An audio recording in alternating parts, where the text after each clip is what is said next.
একজন পুরুষের প্রতিদ্বন্দ্বিতা করে তিনি জয়লাভ করতে পারেননি। ডেমোক্রেটরা আবার একই কাজটি করেছেন 2024 সালে, তার কোর্টে বলটি দিয়েছেন, তিনি একজন নারী প্রার্থীর বিরুদ্ধে প্রতিদ্বন্দ্বিতা করে তিনি আজকে ক্ষমতার মসনদে বসছেন।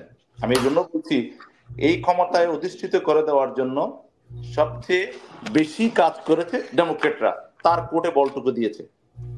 আমি ট্রাম্পকে দেখি যে অন্য চোখে, যেমন একজন মানুষ আমেরিকার ইতিহাসে আপনি দেখবেন যে 4টি বছর আদালতে ঘুরতে ঘুরতে তার 4টি বছর পার হয়ে গেছে তার প্রেসিডেন্সি চলে যাওয়ার পরে।